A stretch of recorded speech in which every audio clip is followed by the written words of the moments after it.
لا تحسبن الذين يفرحون بما آتوا ይላል እነዚያን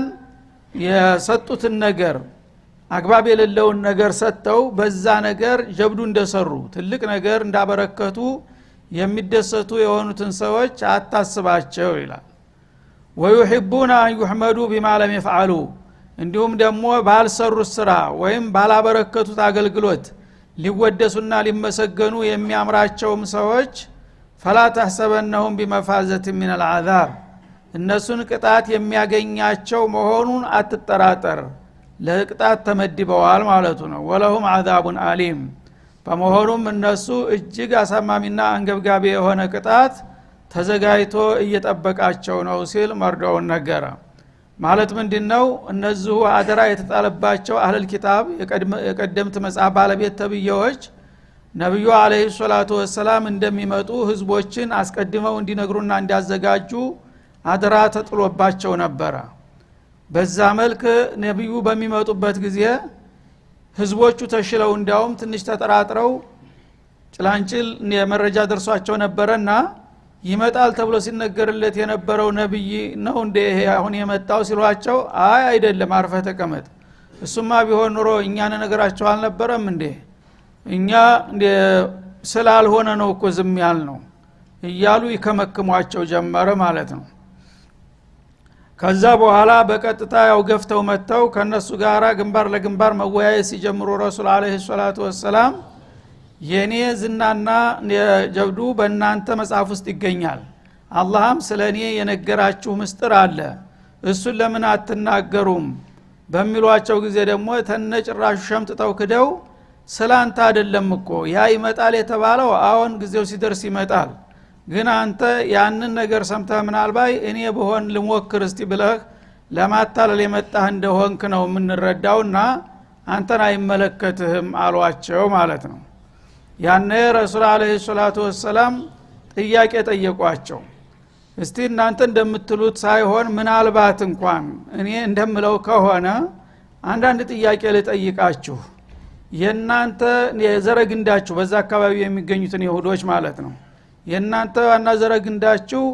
የቅድመ አያታችሁ የሚባለው በዚህ ጎሳ ውስጥ ማን ይባላል እስቲ ስለሱ ስም ንገሩኝ አሉ መንደርደሪያ ሌላ ዘዴ ሊያቀርቡ ነው ማለት ነው በሚሉ ጊዜ ያንን ነገር እውነቱን ከተናገሩ እንደሚበሉ አወቁና ያልሆነ ስም ሰጧቸው ማለት ነው የነሱ ቅድመ አያታቸው የታወቀ ነው ግን ሲጠይቋቸው ነብዩ አለይሂ ሰላቱ ወሰለም ያቁብናል ማለት እንትተው ዝም ብለው አፋቸው የገባላቸውን አንድ ሰው ጠሩና እገሌ ይባላል ቅድመ አያታችን አሉ ነብዩ ሳቁ በጣም ታሳዝናላችሁ እኔ ረብ العالمین ነግሮኛል እገሌ አይደለም እንደ ቅድመ አያታችሁ ሲሏቸው እንደገና በህፍረት እነሱ አንገታቸውን ደፉ እና ያንን ነገር የተሳሳተ መረጃ በመስጠታቸው እነሱ የሸጎርን መስሏቸው ባይናቸው እየተጠቃቀሱ መሳሳቅ ጀመሩ መጀመሪያ ጉዳቸው ሳይፈላ በፊት ማለት ነው ሰራንለት ለማለት እሳቸው ግን ይሄ አይደለም እንደው ለነገሩ ልታዘባችሁ እንጂ እኔ ማቀዋለሁኝ እኮ እናንተ እውነት መናገር አለመናገራችሁን ለማወቅ ነው ሲሏቸው እንደገና በህፍረት ተሸማቀቁ ማለት ነው ያንን የተሳሳተ መረጃ በመስጠታቸው ደግሞ አመሰግናለሁኝ እንዲሏቸው ይጠብቁ ነበር ማለት ነው የውሸት መረጃ ሰጥቶ ምስጋና መቀበል የሚፈልግ አገልግሎት እንደሰጠ ሰው ማለት ነው እንግዲህ የግፍ ማለት ይሄንን እንግዲህ መጀመሪያም የተሳሳተው መልስ ሰጡ እየታወቃቸው ማለት ነው እንደገና ደግሞ ይሄንን መልስ ስለሰጣችሁኝ ነብዩ እውነት መስሏቸው ተሸንግለው አመሰግናለሁ ብለው እጅ እንዲነሱም ይጠብቁ ነበር ማለት ነው አላህ ግን አሳውቋቸዋልና ምስጥሩን የሰጣችሁትን መልስ ስተት ነው እኔም ደግሞ አላመሰግናችሁም ምስጋና ይንሳችሁ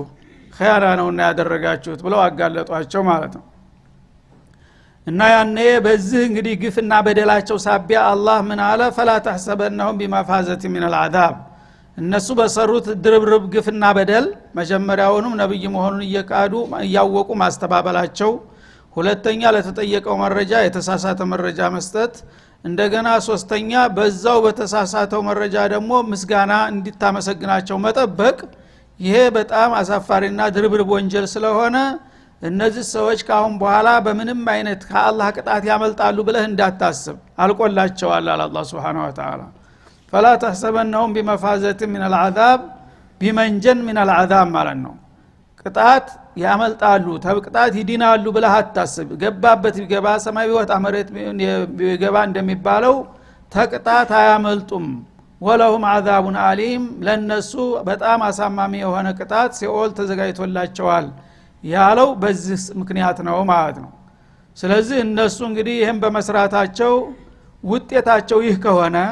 የነሱን ፈለግ የተከተለና ጸረ ሐቅ የሆነ ተንኮለኛ ግፈኛ የሆነ ሰው ሁሉ የዚህ አይነት እጣ ፈንታ እንደሚደርሰው ያመለክታል ማለት ነው